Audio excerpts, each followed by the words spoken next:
चलो दोस्तों, आज हम लोग क्लास 10 में प्रायिकता तो पढ़ चुके हैं। अब इसके बाद हम लोग आज समांतर माप के बारे में पढ़ेंगे और उसका सूत्र के बारे में जानेंगे, उसका थ्योरी को समझेंगे। पहले जैसे में देखिएगा, माध्य पढ़ते हैं तो जानेंगे माध्य किसे कहते हैं, माध्य का उत्पत्ति कैसे होती है, माध्य में आंकड़ा किसे कहते हैं, परिसर किसे कहते हैं, उच्च सीमा किसे कहते हैं, निम्न सीमा किसे कहते हैं। इस सब के बारे में पहले हम लोग सोचेंगे और समझेंगे। इसके अनुसार हम लोग आसानी से जानेंगे, तभी हम लोग माध्य बनाने का प्रयास करेंगे। जैसे में देखिए, हम लोग पहले पढ़ते हैं सांख्यिकी, जिसको कहते हैं माध्य। पढ़ने के लिए पहले जानेंगे आंकड़ा। क्लास 10 सब्जेक्ट मैथ है। पहले जानेंगे आंकड़ा। आंकड़ा किसे कहते हैं, आंकड़ा किसे कहते हैं। तो देखिए, आंकड़ा जो होता है किसी चीज का डाटा, जिसमें से हम बोलते हैं आंकड़ा जो होता है, आंकड़ा किसी भी संख्याओं का संग्रह होता है। जैसे कि मान लिया जाए, किसी खेल का मैदान में मैच को खेला जाता है, तो मान लीजिए कोई खेलने वाले मैच पहला फिर 1 रन मारता है, फिर 2 रन बनाया, 3 रन बनाया, 4 रन बनाया, 5 रन बनाया, 2 run, 3 run, 5 run, 6 run, 7 run, 8 run,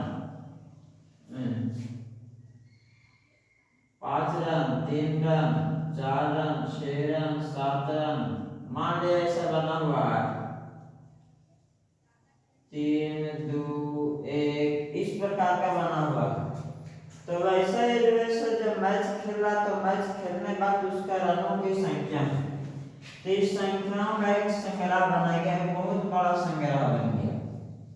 और ये बहुत बड़ा जो संग्रह बना, इसी को कहते हैं आंकड़ा। क्या कहते हैं, आंकड़ा। यानी आंकड़ा किसे कहेंगे, तो संख्याओं का संग्रह के आंकड़ा कहते हैं। प्रश्न यह है, उत्तर में क्या लिखेंगे, संख्याओं का संग्रह को आंकड़ा कहते हैं। संख्याओं का इस संग्रह बना, इसी को आंकड़ा कहते हैं। इसको क्या कहते हैं, आंकड़ा। अब ये आंकड़ा जो है इसके 2 प्रकार में बांटा गया है। ये जो आपको दिखाई दे रहा है, ये आपको प्राथमिक आंकड़ा है। कौन आंकड़ा है, प्राथमिक आंकड़ा।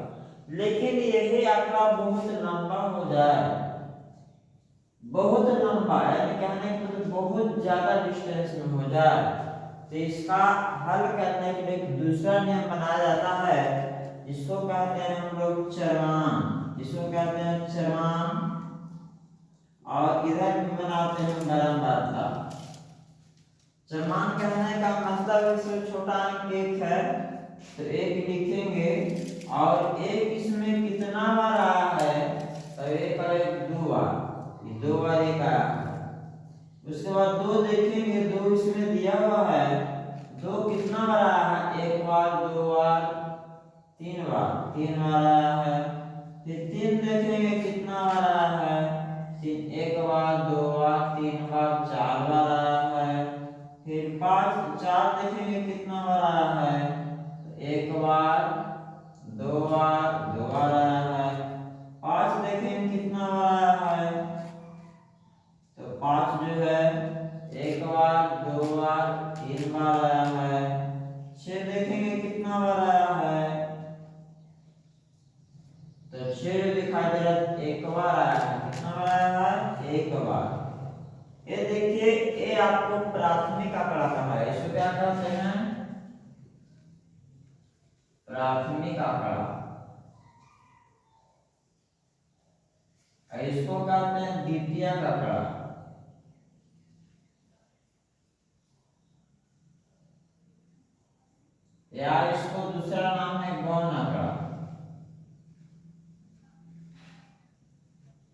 गौण आंकड़ा, इसको क्या कहते हैं? गौण आंकड़ा। द्वितीयक आंकड़ा या गौण आंकड़ा। इसका उत्पत्ति कहाँ से हुआ? तो प्राथमिक आंकड़ा से हुआ। एक कब बनेगा? जब आंकड़ा का संख्या बहुत बड़ा हो जाए, इतना बड़ा हो जाए कि उसको जोड़ना, घटाना, भाषा, लसा, गुना, भाग जो भी क्रिया होता है उसको निकालना जो आसान नहीं होता है, तो उसको आसान करने के लिए द्वितीयक आंकड़ा का निर्माण किया गया है, जिसको गौण आंकड़ा कहते हैं। परंतु इसमें देखा जाए प्राथमिक आंकड़ा किसे कहेंगे? अगला प्रश्न रहेगा, प्राथमिक आंकड़ा किसे कहते हैं? किसे कहते हैं? उत्तर में लिखेंगे वैश्य आंकड़ा, वैश्य आंकड़ा, वैश्य आंकड़ा जिसका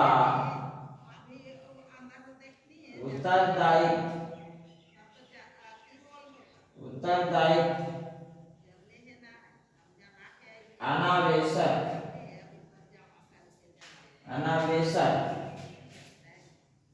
अनावेशक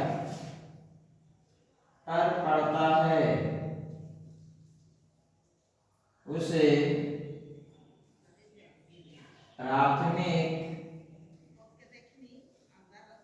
आंकड़ा कहते हैं। क्या कहते हैं? प्राथमिक आंकड़ा। कहने का मतलब है कि जब मैच खेला जा रहा था तो उस समय एक रन, दो रन कितने स्थान में बना, कैसे बना, उसको बनाने वाला जो है से कोई व्यक्ति है, वो दिखाए 1 run, 2 run, 3 run, 4 run, 5 run, 6 run ऐसे करके लिखा। और ऐसे मान लें कहने का मतलब 2 है तो 2 कब आया, कितना अवस्था में आया, उसके बारे में जान रहा है कि 2 मान लें दूसरा स्थान में 2 रन आया है, तीसरे में, चौथा में 4 रन आया है। ये सब अनावश्यक का जानकारी है, जो लिखने वाले उसको जानकारी है। लेकिन इसमें लिखा हुआ है कि 2 तो लिखा 2-3 बार आया है, लेकिन कौन कौन सा स्थान में आया इसमें पता नहीं है। इसके बारे में तुलना नहीं कह सकते कि 3 है तो 3 कितने बार, 4 बार आया, 4 बार कौन कौन सा स्थान में आया, पहला स्थान में है, दूसरा स्थान में है, तीसरा स्थान में है। इसकी जानकारी इसमें नहीं मिल पाता, लेकिन इसका जानकारी इससे आता है। इसे लिखा गया है कि वैश्य आंकड़ा जिसका उत्तरदायित्व अनावश्यक पर पड़ता है उसे प्राथमिक आंकड़ा कहते हैं। और द्वितीयक आंकड़ा किसे कहेंगे?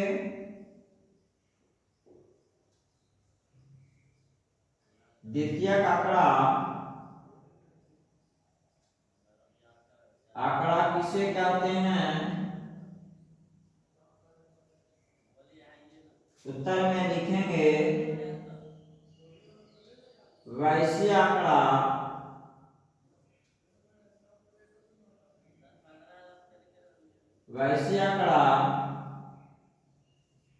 जिसका उत्तरदायित्व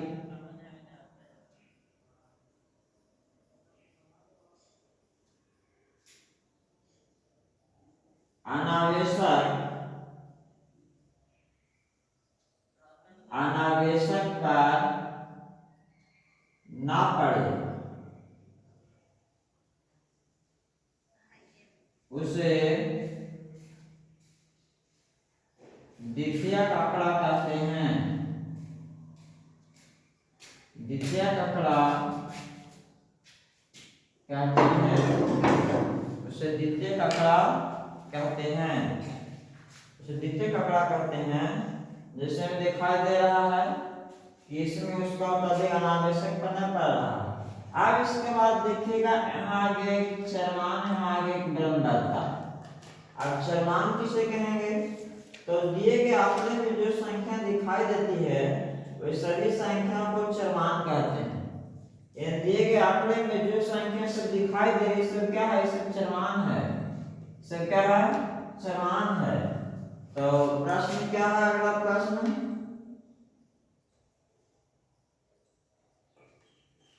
चरमान किसे कहते हैं? उत्तर में क्या लिखेंगे? दिए गए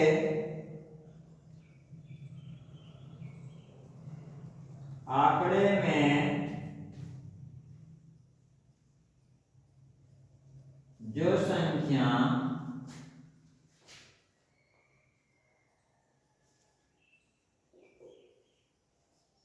बार बार दोहराती है चरमान कहलाता है। चरमान कहलाता है। जैसे में दो, एक बार बार इसमें दिखाई दे रहा, दो बार बार दिखाई दे रहा, तीन बार बार दिखाई दे रहा, चार बार बार दिखाई दे रहा, ये सब क्या कहलाता है? चरमान कहलाता है। लेकिन देखा जाए बारंबारता किसे कहते हैं? तो दिए गए आंकड़े में जो संख्या बार बार आती है उसकी संख्या को बारंबारता कैसे कहने का मतलब, एक बार बार दो बार आया तो दो क्या हो गया? बारंबारता। दो इस आंकड़े में बार बार तीन बार आया तो बारंबारता कितना हो गया? तीन। यानी बारंबारता किसे कहेंगे? तो दिए गए आंकड़े में जो संख्या बार बार आती है उस संख्याओं के संख्या को ही बारंबारता कहते हैं। जैसे मैं देखिएगा प्रश्न नंबर में लिखा हुआ बारंबारता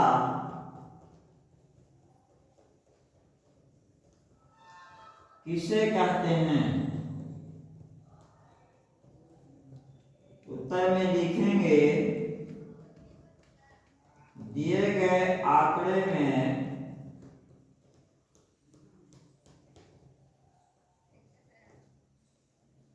जो संख्या बार बार आता है उस संख्या के संख्या को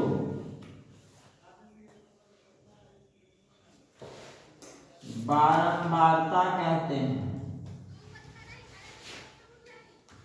बारंबारता कहते हैं। चलिए अब इसके बाद देखा जाए, यहाँ तक कंप्लीट हो गया। इसके बाद करना क्या है? इसमें ध्यानपूर्वक देखिएगा 2 3 4 5 6 है, ये आंकड़ा दिखाई दे आ रहा है। इस आंकड़े में जो छोटी से छोटी संख्या है उसको निम्न सीमा कहते हैं।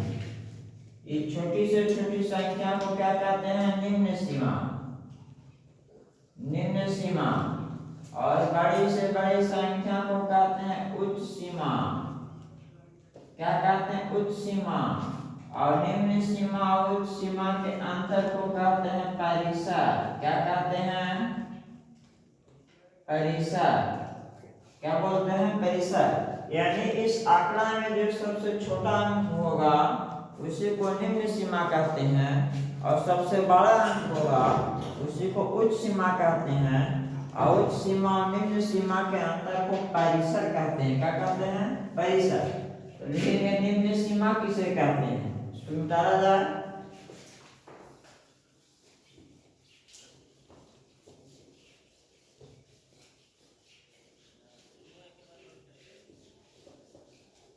निम्न सीमा किसे कहते हैं?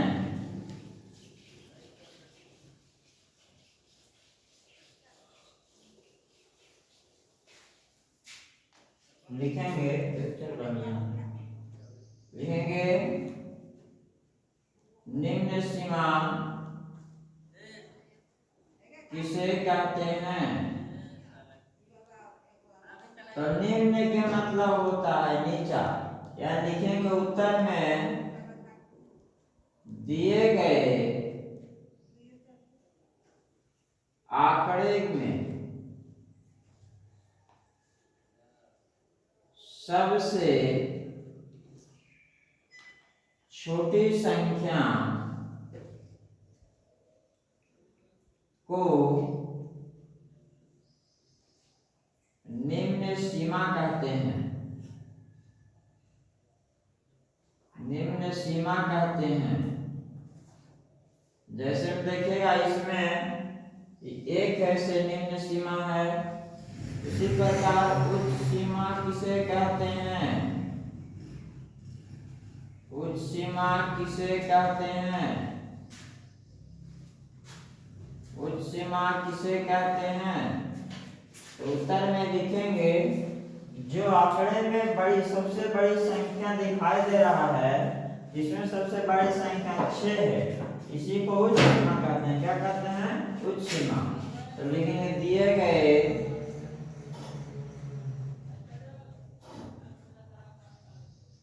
आंकड़े में सबसे बड़ी संख्या को उच्च सीमा कहते हैं। उच्च सीमा कहते हैं। सबसे बड़ी संख्या उच्च सीमा कहलाया। अब देखा जाए ये उच्च सीमा और निम्न सीमा के अंतर को ही परिसर कहते हैं। यदि परिसर किसे कहेंगे? परिसर किसे कहते हैं? इसका उत्तर में क्या लिखेंगे? दिए गए आंकड़े में आंकड़े के निम्न उच्च सीमा और निम्न सीमा के अंतर को परिसर कहते हैं। परिसर कहते हैं। इसीलिए परिसर का सूत्र होता है उच्च सीमा माइनस निम्न सीमा। उच्च सीमा माइनस निम्न सीमा। अब देखिएगा इसी प्रकार एक और छूटा है बैग चिन्ह और संचय बारंबारता। संचय बारंबारता जो होता है से बारंबारता को जोड़ने के बाद संचय बारंबारता निकलता है। जैसे में 2 3 और 2 जोड़ेंगे तो 5 5 और 4 9 9 2 11 11 3 14 14 1 15। यह देखिएगा कि परिसर जो है बारंबारता को जोड़ने से क्या बना? संचय बारंबारता बना। बारंबारता को जोड़ने से क्या बना? संचय बारंबारता। यानी संचय बारंबारता किसे कहते हैं? संचय बारंबारता किसे कहते हैं?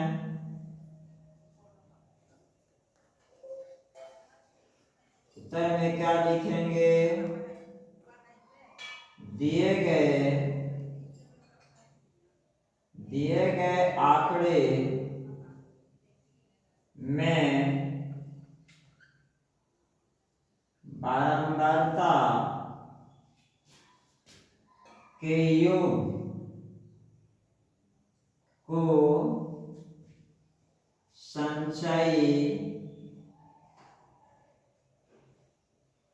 बारंबारता कहते हैं। चलो आज की क्लास में तक। जय हिंद जय भारत।